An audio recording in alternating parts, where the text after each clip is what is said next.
Tanaw na to ang mga text sa ato nga gipadala diri nga kung di ka magpa-circumcision, walay kaluwasan alang kanimo. Mamagani na himo siyang problema dito sa Council of Jerusalem. O kana nga problema igsuon na latid na record sa Buhat Kapitulo 15 sa iyang bersikulo 1 ug 2. Niya dingon diri.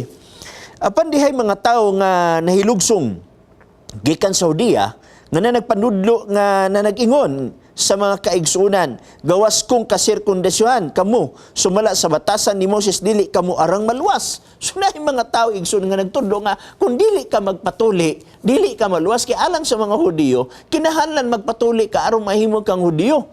Apan dili man ang mao ang konsepto sa balaang kasulatan. Matod pa ni Pablo sa Galacia Kapitulo 3 bersikulo 29 na siya gipahayag dinhi igsoon 28 sugod, walay Hudiyo ni Grasyenhon, walay ulipon ni gawas, walay lalaki ni babae, kay kamong tanan usa diha kang Kristo.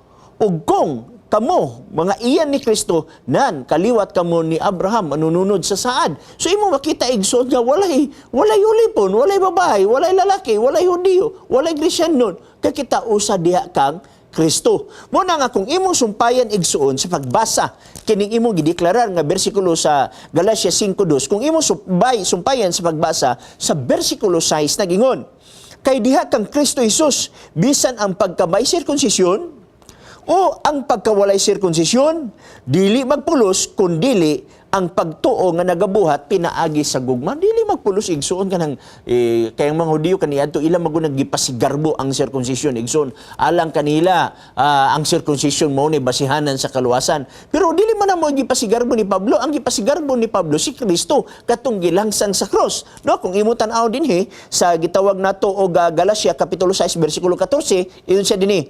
Palayo kanako ang pagpasigarbo gawas sa cross sa atong Ginoong Hesukristo. So, ang iyang gipasigarbo si Jesus Christ. Dili ko itong pagpatuli. O ang theology ni Apostol Pablo, iya ka nang gisulat o gipadala niya sa iglesia sa Corinto. O kung siya theology ni Apostol Pablo, mahitungod niya ng butanga o atong kaplagon sa unang Corinto, Kapitulo 7, sa iyang bersikulo 19. O matod pa niya din eh.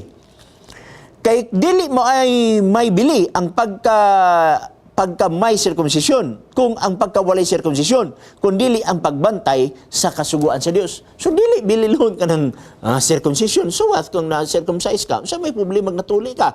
Okay man ang natuli basta sa linya sa maayong panglawas. Pero natuli na gani sa linya sa kaluwasan, wala na siya. Usan ingon si Pablo nga kung may circumcision o wala circumcision dili magpulos, no? Gawas kaning gitawag nato pagbantay sa kasuguan sa Dios. Muna yang gipadako igsoon na pagbantay sa kasuguan sa Dios. Kabalo biya taon sa kasuguan sa Dios na summarize biya sa duha ka kasuguan, gugma sa tao, gugma sa Dios, no? So muna ang gipahayag sa gitawag nato og balaan nga kasulatan, no? So daghang salamat igsoon yan ang imong pangutana.